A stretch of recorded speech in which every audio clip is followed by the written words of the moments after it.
علیکم ورحمۃ اللہ وبرکاتہ۔ ایک اہم مسئلہ کتاب القدوری میں بھی ہے، کتاب الصلاۃ کے اندر، کہ ایک آدمی ہے، اس نے نفل کی نیت باندھ لی تکبیر تحریمہ، تو اب اس نے ایک رکعت مثلا پڑھ لی یا ایک رکعت نہیں پڑھ لی، اسی ہی درمیان میں اس نے نماز کو توڑ دیا۔ جب اس نے نماز کو توڑ دیا، نفل نماز کی بات کر رہا ہوں، تو اب دوبارہ اس کی قضا اس پر لازم ہے یا نہیں، دوبارہ اس کی قضا اس پہ واجب ہے، ضروری ہے یا نہیں۔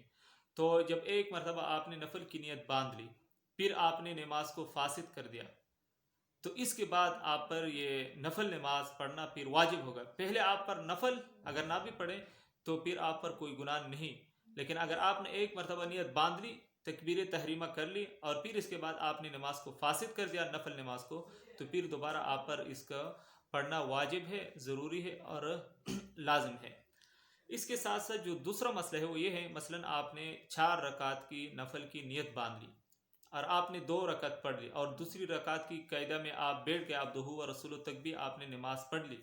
اس کے بعد آپ نے نماز کو فاسد کر دی، نفل نماز کی آپ نے فاسد کر دی، ترک کر دی، اب آپ پر قضا ہے یا نہیں؟ تو پڑھتے ہیں عبارت کے اندر، ومن دخل فی صلاۃ النفل، اور جو داخل ہو گیا نفل نماز میں، ثم افسدها، پھر اس کو فاسد کر دیا، قضاها، تو پھر اس کی قضا لائے گی۔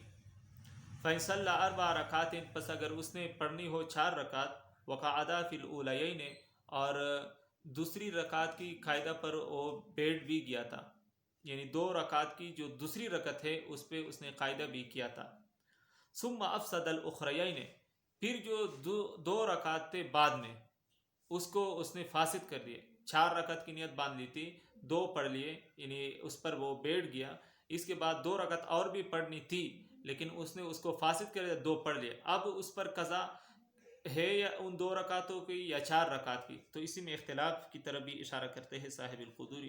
ثم افسد الاخرین، پھر آخری 2 رکعت کو فاسد کر دیا، قضا رکعتین، تو پھر اس پر 2 رکعت کی قضا لازم ہے۔ وقال ابو یوسف رحمۃ اللہ علیہ فرماتے ہیں، یقضی 4، کہ 4 رکعت کی اس پر قضا لازم ہے۔ تو بہرحال اختلاف کی طرف اشارہ ہے، احوط اور محتاط قول یہی ہے کہ 4 رکعت قضا پڑھ لے۔ والسلام علیکم ورحمۃ اللہ وبرکاتہ۔